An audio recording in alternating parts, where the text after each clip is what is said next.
Muy buenas noches, bienvenidos a Contexto Global de France 24. Yo soy Elena Lozano y todo lo que verá a continuación es noticia. Iniciamos. Todos los países que le vendan petróleo a Cuba tendrán aranceles por parte de Estados Unidos. Así lo firmó hoy Donald Trump en una orden ejecutiva. Alega que la medida se toma bajo la premisa de proteger la seguridad nacional de las políticas del gobierno cubano. Luz verde a la reforma a la ley de hidrocarburos. La Asamblea Nacional de Venezuela aprobó por unanimidad permitir inversión privada y extranjera en la industria petrolera. Y Estados Unidos respondió suavizando sanciones. Tenemos análisis. La Unión Europea incluyó a la Guardia Revolucionaria de Irán en la lista de organizaciones terroristas por la brutal represión en las manifestaciones contra la crisis económica y la violación de derechos humanos.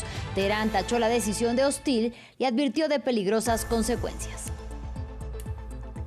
En deporte repasamos los resultados de la Europa League porque el Olympique de Lyon terminó la primera fase del torneo como líder. Además, repasamos las sanciones que se dieron a conocer luego de la pasada final de la Copa Africana de Naciones entre Senegal y Marruecos. Nos lo explica nuestro compañero Juan Pupiales. Y en economía hablaremos de los informes de rendimiento de las grandes tecnológicas. Parece que la emoción de los directivos de Microsoft para invertir en inteligencia artificial desanimó a los inversores. Mientras tanto, el producto estrella de Apple, el iPhone, sigue rompiendo récords. Los números de las ventas de estas grandes empresas los tendremos en minutos con Juan Pablo Lucumí.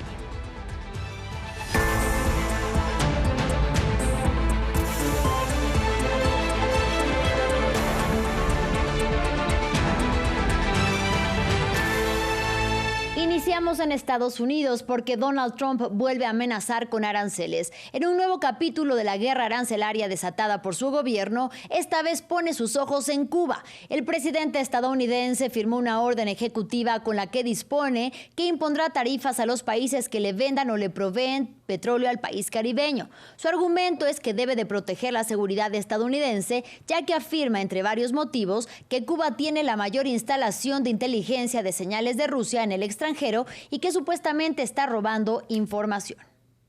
La orden autoriza al secretario de Estado y al secretario de Comercio a tomar todas las acciones necesarias, incluida la emisión de reglas y orientación para implementar el sistema arancelario y las medidas relacionadas. El presidente podría modificar la orden si Cuba o los países afectados toman medidas significativas para abordar la amenaza o alinearse con los objetivos de seguridad nacional y política exterior de Estados Unidos. Por unanimidad, la Asamblea Nacional de Venezuela, controlada por el chavismo, dio luz verde a la reforma de la ley de hidrocarburos. Impulsada por la presidenta encargada Delcy Rodríguez, abre la posibilidad de que empresas privadas y extranjeras entren a participar de la producción y de la venta de petróleo venezolano. Su aprobación ocurre en momentos en los que Donald Trump apuesta por revitalizar la industria petrolera del país sudamericano. Y para hablar sobre el tema, saludo con mucho gusto a Osvaldo Felizola, quien es coordinador del Centro Internacional de Energía y Ambiente de Venezuela e investigador especializado en el análisis del sector energético. Bienvenido y gracias por la comunicación.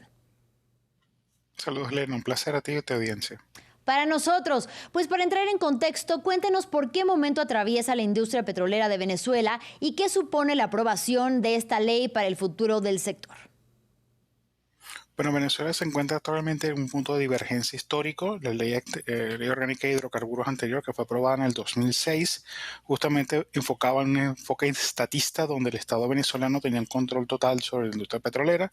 Incluso la única figura disponible para invertir para empresas transnacionales era el modelo de empresa mixta, donde PDVSA, empresa estatal venezolana, controlaba el 50+1% de las acciones y de total control sobre la industria. La nueva reforma que se aprobó el día de hoy en la Asamblea justamente está buscando no solamente tener en la figura estas dos figuras, sino una nueva que se conoce como contratos de desarrollo de participación de actividades primarias, en la cual empresas privadas venezolanas o que tengan sede en Venezuela pueden hacer actividades directamente con la industria petrolera, donde PDVSA arriende las instalaciones para realizar operaciones. ¿Y qué cambios reales introduce esta reforma para las empresas extranjeras y qué barreras siguen existiendo en la práctica? Bueno, como primera opción, ya están las compañías internacionales pueden utilizar, por ejemplo, el modelo de empresa mixta, como ya hay varias, en el caso de Chevron, Sinopec y la empresa rusa de petróleo, Gazprom, que ya tienen operaciones como empresas mixtas. Y con estos nuevos contratos de desarrollo de actividades primarias, otras empresas perfectamente que tengan sede en Venezuela o pueden ser internacionales, lo importante es que estén en Venezuela, puedan también realizar actividades directamente, como les decía, a través de arrendamiento. Es decir, PDVSA no va a ser la dueña de las operaciones, es dueña de los campos y de los yacimientos, pero no es dueña de las operaciones de comercialización. O cosas nuevas de esta ley, pero le permite a este socio B, dígase la empresa internacional o nacional, comercializar el crudo de forma directa, sin necesidad de pedir la aprobación de PDVSA. Lo único que se le exige es que consiga unos precios mejores que los que puede conseguir PDVSA. Esto es un gran cambio porque permite la entrada de capitales internacionales. De hecho, la licencia 46 de la OFAC, que acaba de ser aprobada justamente en unos pocos minutos, hace unas pocas horas, justamente está en concordancia con esta nueva reforma de la ley. También está una participación importante, que es probablemente lo más importante de la ley, es que permite que cualquier diferendo o demanda entre las partes se pueda resolver no solamente en los tribunales nacionales en Venezuela, sino a través de laudos arbitrales internacionales. Ahora, desde la óptica energética de Estados Unidos, ya no de Venezuela, ¿qué gana estratégicamente al flexibilizar las sanciones? En este caso, el gobierno de los Estados Unidos, las empresas norteamericanas tienen la oportunidad de utilizar el crudo venezolano en sus refinerías. Recordemos que el crudo venezolano es un crudo difícil de procesar, es pesado y es ácido. Nosotros le decimos de cariño que es un crudo rico en gluten. Las refinerías norteamericanas, por más de 100 años de historia conjunta que tenemos de desarrollo petrolero, perfectamente pueden procesar los crudos venezolanos, lo cual para las empresas norteamericanas les permite vender su crudo de mejor calidad directamente al mercado a unos precios mucho mejores que lo que se puede hacer a través de los crudos venezolanos. Entonces, básicamente comprar crudo barato para usarlo y vender el crudo caro. Estamos hablando de flexibilizar sanciones, hay que decirlo, porque eso es lo que le da a Estados Unidos a cambio a Venezuela tras la aprobación de esta reforma. Dicho esto, la reincorporación progresiva del crudo venezolano al mercado internacional, según su análisis, cambiaría la dinámica de precios globales, y si es así, ¿cómo?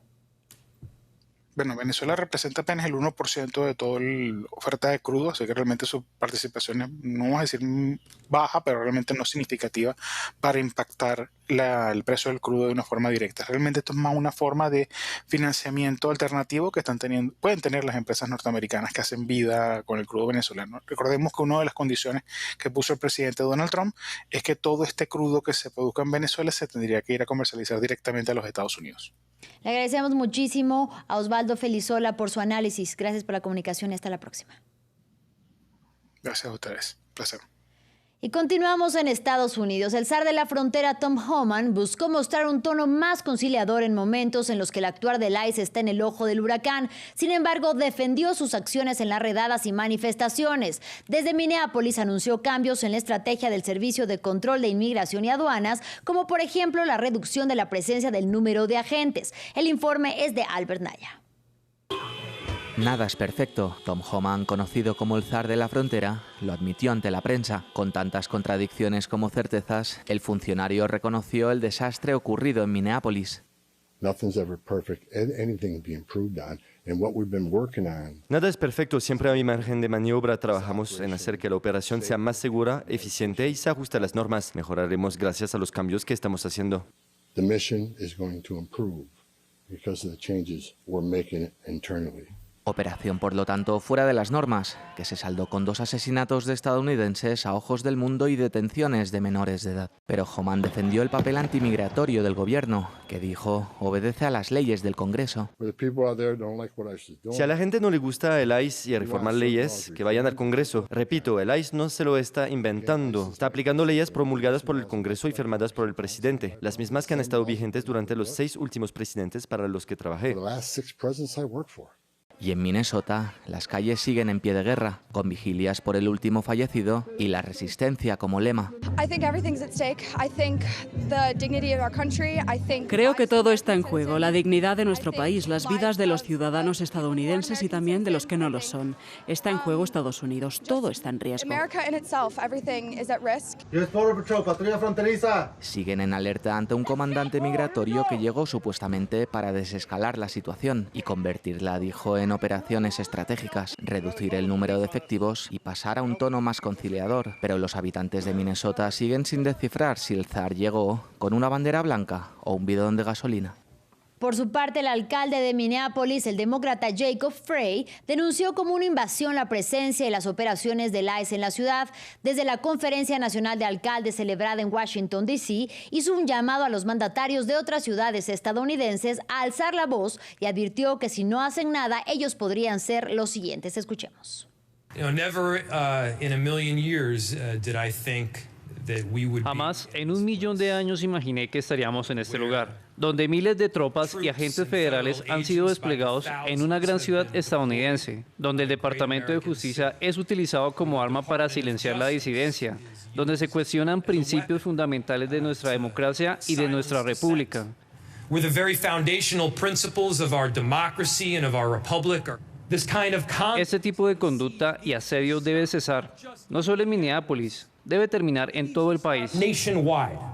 En otros temas, la Unión Europea designó a la Guardia Revolucionaria de Irán como una organización terrorista. Esto en respuesta a la brutal represión en las manifestaciones que dejó miles de muertos en el país persa. El canciller de la República Islámica catalogó la decisión de grave error estratégico y acusó a Bruselas de doble juego en la región. Marta Moya con el informe. Bruselas tensa las relaciones con Irán. Este jueves los ministros de Asuntos Exteriores del bloque decidieron incluir a la Guardia Revolucionaria del gobierno de los clérigos chiitas en la lista europea de organizaciones terroristas, como respuesta a la represión ejercida contra las protestas ciudadanas. Y además se impusieron sanciones contra el ministro del Interior y el fiscal general de Irán.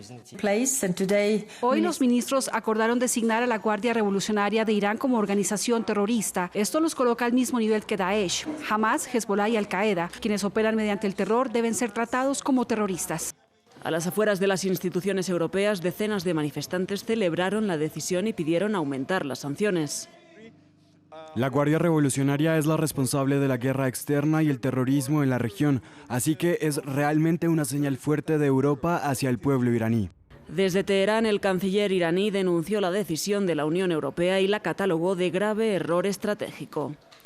Más allá de la flagrante hipocresía de su indignación selectiva, no adoptar ninguna medida ante el genocidio de Israel en Gaza y, sin embargo, apresurarse a defender los derechos humanos en Irán, esta maniobra de relaciones públicas de Europa busca principalmente ocultar que se trata de un actor en claro declive. La postura de la Unión Europea es profundamente perjudicial para sus propios intereses. Irán anunció que realizará ejercicios militares con fuego real en el estrecho de Hormuz y una misión diplomática del país persa viajará el viernes a Turquía en búsqueda de apoyos regionales. En tanto, funcionarios de Arabia Saudita e Israel visitan Washington para discutir separadamente posibles acciones militares contra la República Islámica. Y el secretario de Defensa, Pete Hegseth, puso sus cartas sobre la mesa. No deberían mantener capacidades nucleares. Estaremos preparados para cumplir con lo que este presidente espere del Departamento de Guerra. Este jueves las Fuerzas Armadas iraníes aseguraron que incorporaron 1.000 nuevos drones a su arsenal y advirtieron que si la administración Trump arremete contra su territorio, la respuesta será aplastante. Vamos con los deportes en France 24. Y para ello saludo nuevamente con mucho gusto a Juan Pupiales. Bienvenido, Juan. Elena, muchas gracias. Bueno, pues vamos a iniciar hablando del deporte rey, el fútbol y la emoción de la Europa League. Sí, el otro torneo continental que tenemos en Europa terminó la primera fase y el Olympique de Lyon acabó esta instancia como líder del conjunto francés, que llegó a esta última fecha del todos contra todos con la clasificación asegurada y hoy sufrió pero se llevó los 3 puntos. Victoria 4-2 ante el PAOK griego, un equipo que llegó a igualar a 2 de manera parcial, tantos para el Lyon de Inver, Merá, Rodríguez y Karabek, este último que falló un penalti sobre el final del partido, el argentino Nico Tagliafico, que es baja con el cuadro galo. Campaña para destacar del Lyon en los 8 partidos de esta primera fase, 7 victorias y 1 derrota. En otros marcadores, seguimos hablando de equipos de Francia. El Lille venció al Friburgo y está en puestos de repechaje. El que avanzó a la clasificación de manera directa es el Betis de España, que ganó al Feyenoord con el brasileño Antony y el colombiano De Osa como titulares. El Aston Villa es el otro equipo que ya venía clasificado y venció al Salzburgo.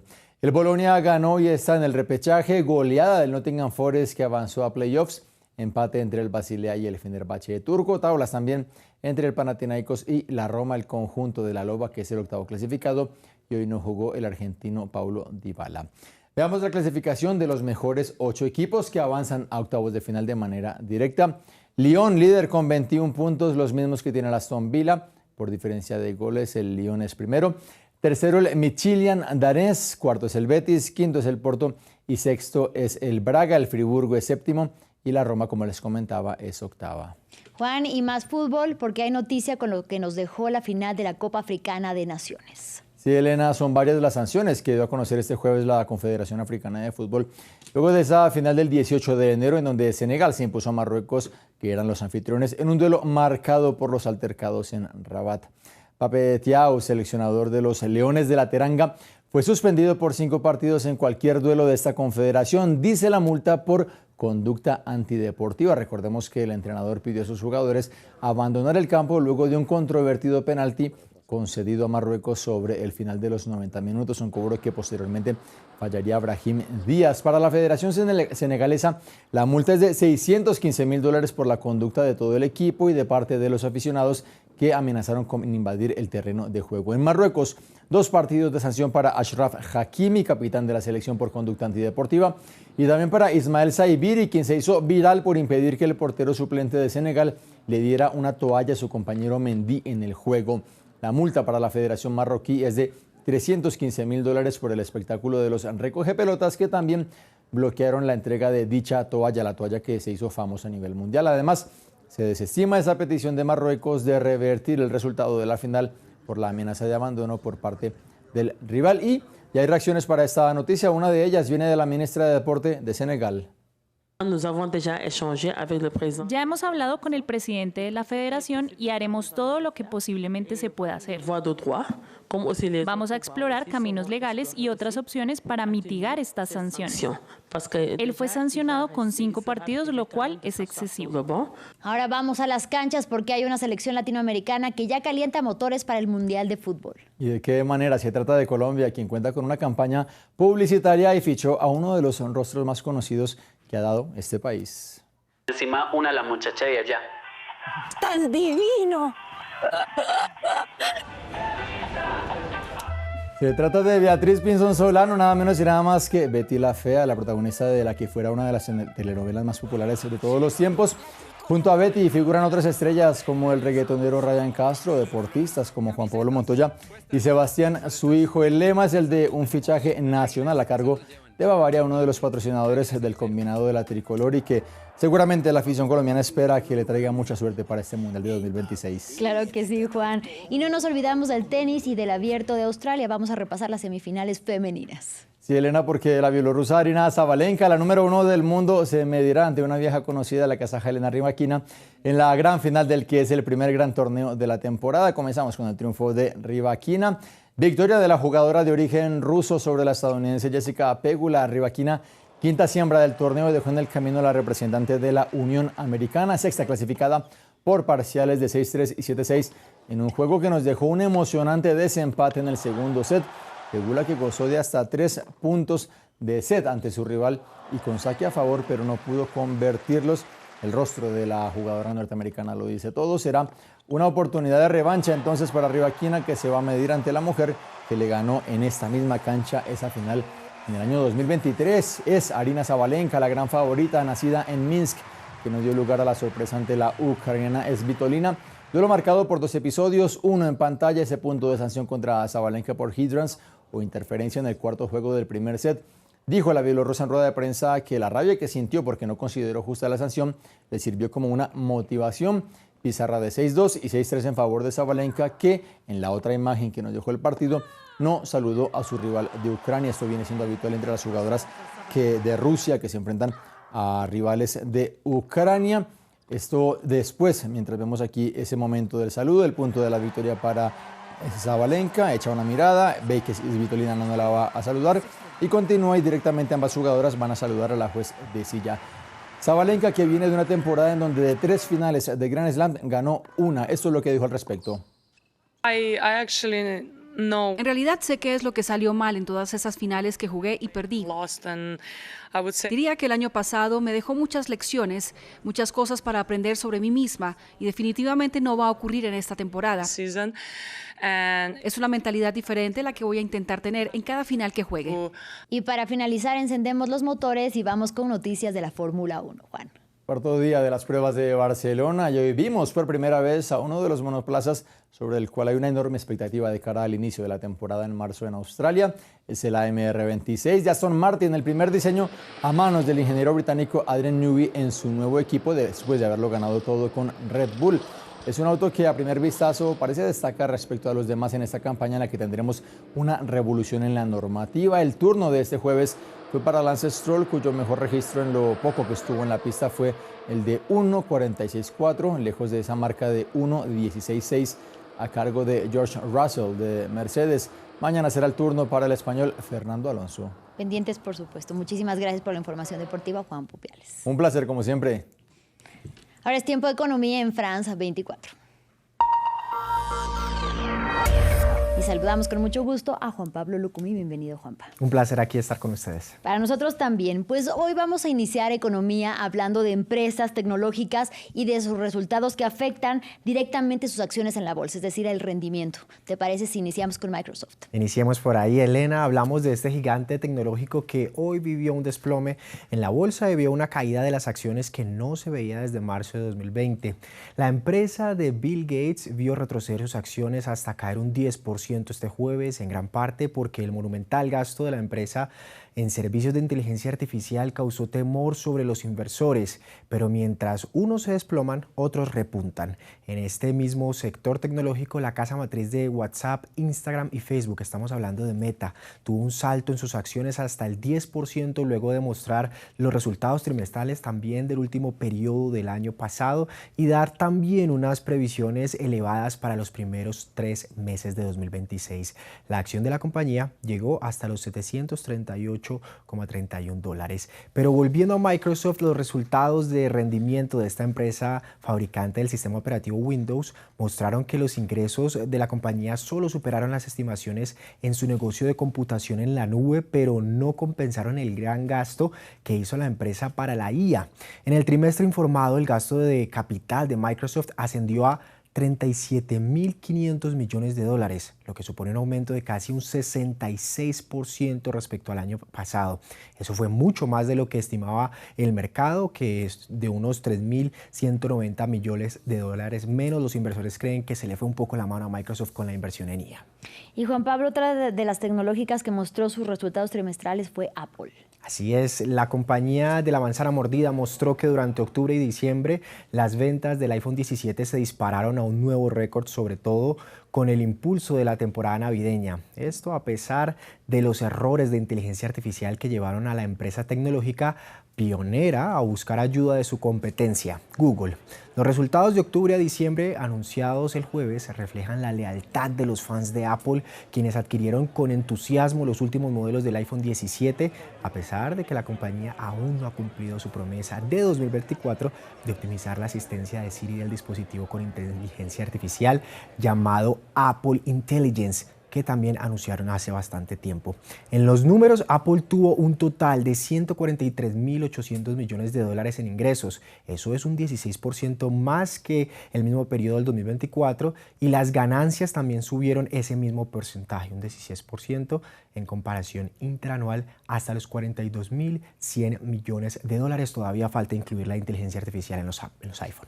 Y ahora es tiempo de hacer un breve recorrido a través de las noticias económicas que han marcado la agenda informativa de este día. Así es, Elena. Empezamos este recorrido en China, donde está el primer ministro de Reino Unido, Keir Starmer. Allí el premier destacó los muy buenos avances en cuestión como exención de visados y aranceles, luego de una conversación que tuvo con el presidente chino Xi Jinping. El viaje de Starmer a China es el primero de un jefe de gobierno británico, donde se ve desde 2018 y se produce tras una serie de visitas de otros líderes occidentales que buscan un acercamiento con Beijing ante las volátiles políticas de Estados Unidos bajo el gobierno de Donald Trump. Hablamos ahora de Norteamérica porque el presidente Donald Trump estuvo en llamada telefónica con su homóloga mexicana para hablar sobre comercio y seguridad. justo antes de que lleguen las negociaciones formales para reformar el acuerdo comercial entre estos dos países más Canadá. En redes sociales, Trump elogió a Sheinbaum y dijo que era maravillosa y altamente inteligente. Nos quedamos en la región para hablar de la firma del acuerdo comercial entre Estados Unidos y el país centroamericano de El Salvador, que anunciaron eliminar los aranceles a los productos de ambas partes. Estados Unidos es el principal socio comercial de El Salvador, pero entre enero y noviembre de 2025, el país latinoamericano recibió un déficit comercial con la nación norteamericana de más de 2.300 millones de dólares. Y cerramos este recorrido en Venezuela, en donde los legisladores aprobaron este jueves la apertura del sector petrolero nacional a las empresas privadas, revirtiendo la estructura venezolana del movimiento socialista que había gobernado el país durante más de 2 décadas. Este movimiento de abrir el sector petrolero a los privados era uno de los deseos expresos de Estados Unidos. Y tras este recorrido revisamos los indicadores de Wall Street. Y cómo todas estas noticias impactan en la bolsa. La bolsa de Nueva York cerró mixta. El escenario combinado de las tecnológicas llevó al indicador Nasdaq a retroceder 0,7% y el S&P 500 de las 500 empresas más grandes de Estados Unidos se pintó de rojo. Hoy Trump anunció que este viernes en la mañana anunciará quién será el próximo presidente de la Reserva Federal. Dijo que será una persona con la que espera que Estados Unidos tenga mejores cifras. Allí mismo, hoy los demócratas del Senado llegaron a un acuerdo con los republicanos para evitar el cierre parcial del gobierno federal por medio de 5 proyectos de ley que financiarán gran parte del Ejecutivo, un tema que, sin embargo, está en desarrollo. Hoy fue otro día récord para los metales preciosos, el oro y la plata. El primero se acercaba a superar la marca de los $6,000 por onza y aunque estuvo a solo $400 de llegar más tarde, el entusiasmo se rebajó hasta los $5,454 por onza. La plata también se beneficia de este entusiasmo superando los $100 por onza. Y cerramos en América Latina. Hoy la bolsa de valores colombiana cerró en números rojos con un 0,5% negativo, incluso antes de que se conociera que por primera vez en la historia la Corte Constitucional de ese país suspendió un decreto presidencial que además elimina provisionalmente la emergencia económica del presidente izquierdista Gustavo Petro. Este decreto, que fue una medida que consideraron iba en contra de la Constitución. Con esta decisión, Petro esperaba recaudar unos 4.400 millones de dólares. Juan Pablo, y cerramos con la cifra del día. 15.000 millones de dólares que planea invertir la farmacéutica AstraZeneca en China de aquí a 2030 con el objetivo de ampliar su fabricación e investigación de medicamentos. Así lo anunció el director ejecutivo de Reino Unido para esta compañía en el marco de la visita del gobierno británico al gigante asiático. Muchísimas gracias por la información económica, Juan Pablo Lucumí. Habrá más oportunidades de hablar de números. Claro que sí, hasta la próxima. Y gracias a ustedes por su compañía. En breve más información aquí en France 24.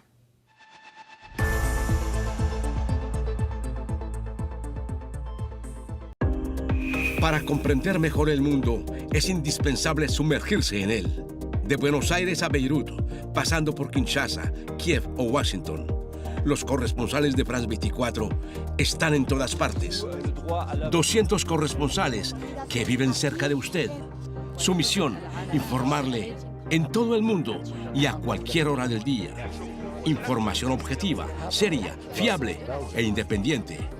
Hechos verificados, noticias falsas desenmascaradas. France 24. Estamos aquí, estamos allí y allá para informarle.